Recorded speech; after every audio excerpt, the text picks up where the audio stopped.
Ada yang kami hormati Bapak Presiden Haji Prabowo Subianto. Tolong Pak, bersihkan pemerintahan Bapak dari orang-orang yang bermasalah, baik bermasalah dengan korupsi, bermasalah dengan judi, bermasalah dengan pelanggaran HAM, bermasalah dengan segala kemungkaran dan kerusakan negeri. Jangan mereka dibiarkan proses hukum, tegakkan keadilan bagi bangsa Indonesia. Nggak peduli saudara apakah itu Jokowi ataupun Fufu Fafa dan semua kroni-kroninya yang terlibat, syarat ke pengadilan. Kita mohon kepada Allah agar Bapak Presiden Prabowo Subianto diberikan kekuatan oleh Allah. Amin. Diberikan sehat walafiat. Amin. Agar mampu untuk memimpin negara Indonesia. Al-Fatihah. Agar pemerintahan Prabowo ini dibersihkan dari orang-orang bermasalah, orang-orang yang selama ini bikin susah rakyat, sehingga Bapak Presiden Prabowo dan kabinetnya ke depan saudara bisa memimpin negara ini dengan baik tanpa diganggu lagi oleh orang-orang yang selama ini memang selalu menjadi sumber masalah. Yuk kita hormati pemerintah Pak Jokowi. Saya bukan membela orang, terus terang aja. Untuk apa sekarang saya, apa itu istilah tentara, ngolor, menjilat, ya kan? Bukan saya bela-bela Pak Jokowi karena person, tidak. Saya mau katakan apa adanya.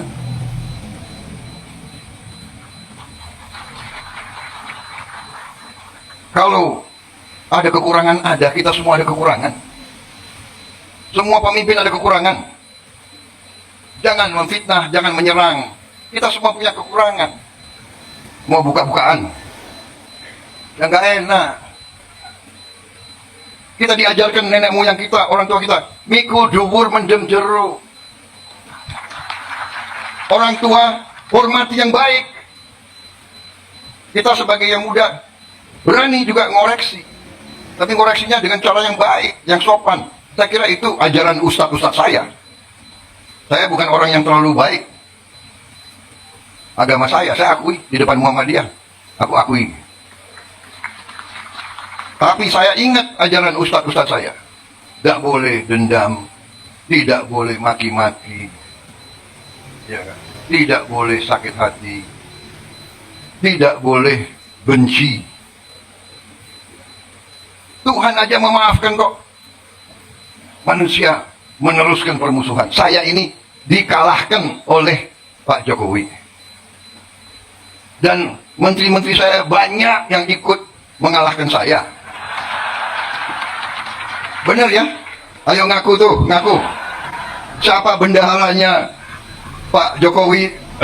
Itu Trenggono itu.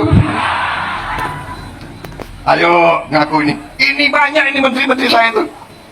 Tapi sudah ini kan perbedaan itu biasa, persaingan itu biasa sudah. Tapi sudah itu, ayo kerjasama, ayo. Nyatanya saya tahu ini, dalangnya Trenggono ini. Tapi jadi wakil saya di Kementerian Pertahanan. Akhirnya saya dibilang, Prabowo pakai banyak orangnya Jokowi. Tidak, bukan orangnya Jokowi. Saya pakai orang merah putih. Saya pakai anak Indonesia. Iya kan? Saya ada juga yang Menko Polkam saya juga kan bukan orang Gerindra.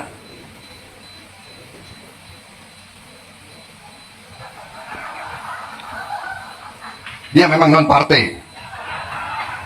Tapi saya ambil satu. Yang saya ambil, saya yakin di dalam hatinya semua itu cinta merah putih, cinta tanah air. Jadi jangan masalah di pilkada ada yang menang, ada yang kalah sudah, ya kan?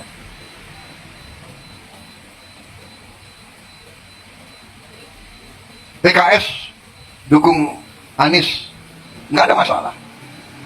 Gerindra wakilnya PKS di Sumatera Barat, ya kan? Nggak ada masalah. Banyak saya Gerindra wakilnya PDIP di Jawa Tengah, di mana? Sudah, nggak ada masalah. Jangan kita perbedaan pendapat, bagi saya harus kita sikapi dengan kearifan. Jadi saya ini sedih kalau kita ini punya tradisi selalu menjelek-jelekan pemimpin, caci maki, cari kesalahan. Saya bukan apa-apa. Bagaimanapun prestasi pemerintahan yang dipimpin oleh Pak Jokowi ini mengagumkan banyak negara. Di mana ada presiden, ada pemerintah bisa menjaga inflasi 2,5%? Di mana? Coba dibuka sejarah 30-40 tahun ke belakang sampai sekarang. 2,5% inflasi. Dan ini prestasi yang bukan jatuh dari langit. Kita pulih dari COVID. Saya ketemu pemimpin-pemimpin dunia. Pemimpin-pemimpin dunia mengakui, bahkan kaget, bagaimana bisa Indonesia termasuk paling cepat, paling baik pulih dari pandemi COVID-19. Kenapa? Karena leadershipnya Pak Joko Widodo.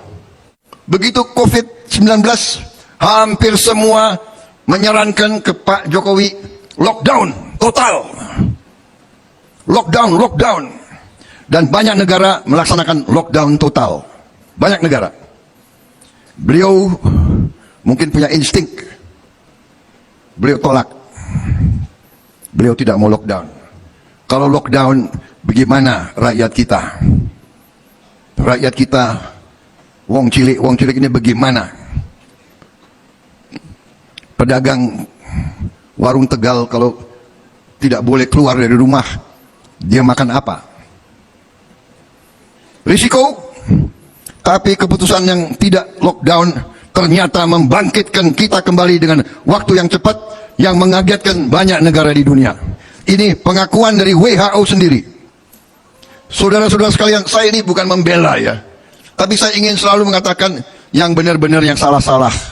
Sekali lagi, untuk kesekian ratus kali dimanapun, saya menyampaikan, saudara-saudara sekalian, mari kita belajar dari sejarah. Mari kita sekarang cari titik-titik pertemuan. Jangan cari titik-titik perpisahan. Setelah saya dikalahkan terus-menerus oleh Pak Jokowi, lama-lama saya berpikir, ya kalau bergabung jangan-jangan aku dapat ilmu. Dan demikian jadinya, beliau ajak bergabung dan saya akhirnya menang deh.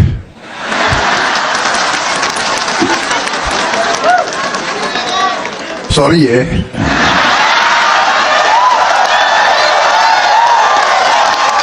Luar biasa oleh Pak Jokowi. Saya harus katakan.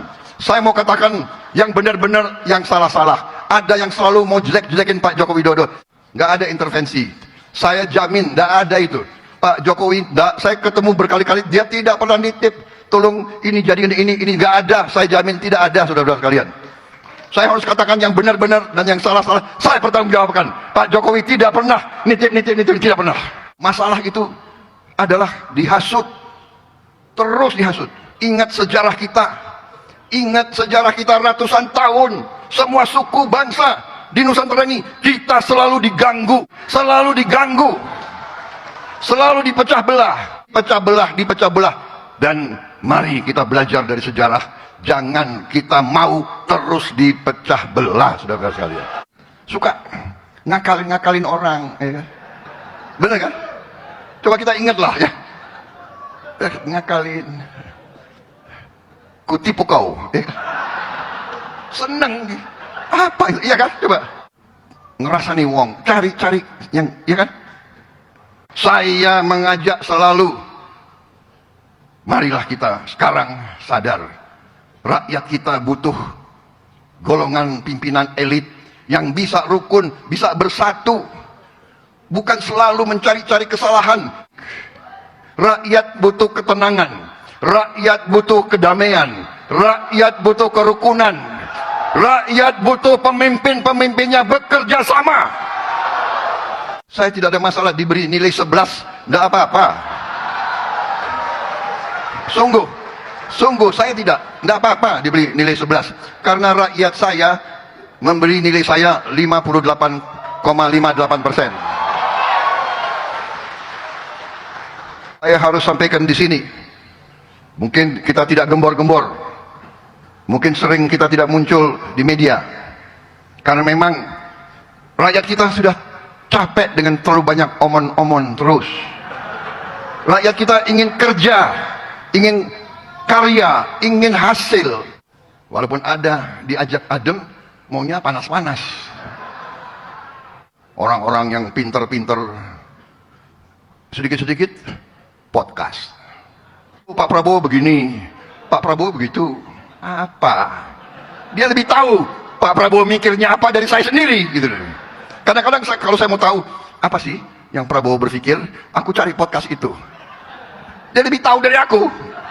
Ternyata Prabowo dan Jokowi sudah retak. Retak di mana retak?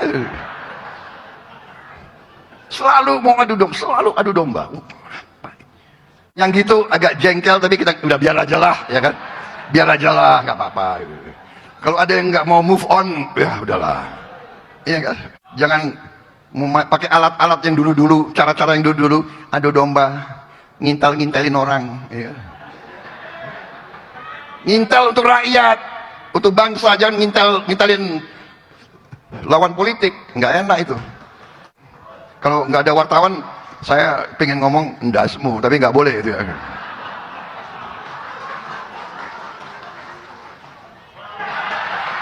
Langsung tunjuk-tunjuk. Itu istana ikut campur, kekuatan besar ikut campur, kekuatan besar intervensi.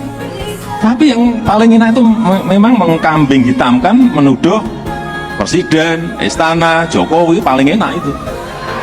Paling mudah dan paling enak. Padahal kita tahu semuanya, yang membuat keputusan itu adalah MK.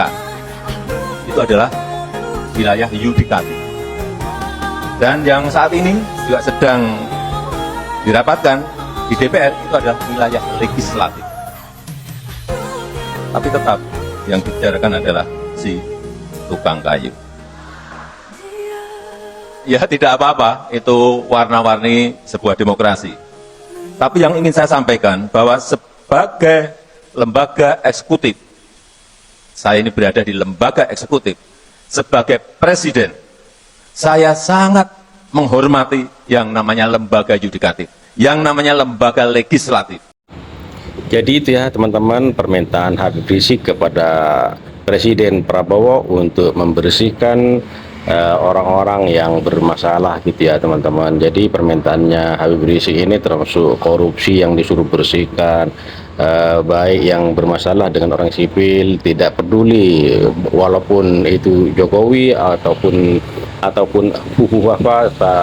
seret ke pengadilan itu. Ini permintaan Habib Rizik kepada Presiden Prabowo Subianto di dalam acara 212 kemarin ya teman-teman. Dan dalam pidatonya Prabowo ini masih tidak meragukan dalam kepemimpinan Jokowi. Jadi intinya walaupun ada permintaan dari Habib Rizik untuk membersihkan orang-orang ini, tidak mungkin Prabowo itu mengabulkan permintaan dari Habib Rizik ini. Dan menurut keterangan dari Prabowo, Jokowi ini kepemimpinan Jokowi ini sangat bagus dan dijunjung tinggi oleh negara-negara lain, di mana ada presiden yang bisa mengamankan inflasi sebesar 2,5% gitu ya teman-teman. Tapi di sini hanya Jokowi yang bisa katanya. Jadi tidak mungkin, walaupun banyak permintaan-permintaan dari masyarakat, dari tokoh masyarakat, termasuk Habib Rizik yang meminta untuk menyeret Pak Jokowi, itu tidak masuk akal. Tidak mungkin sama Bapak Presiden Prabowo dikabulkan, karena Bapak Presiden Jokowi atau mantan Presiden Republik Indonesia yaitu Joko Widodo tidak ada kasusnya, hanya aja kalau ada masalah seperti ini kekuatan istana cawe-cawe gitu ya, menurut keterangan dari mantan Presiden Joko Widodo gitu ya teman-teman. Jadi tidak mungkin dikabulkan gitu ya. Jadi Bapak Prabowo ini orangnya tegas, cerdas, dan berwibawa gitu ya. Oke, terima kasih buat semuanya. Semoga video ini bermanfaat dan sampai jumpa di video selanjutnya.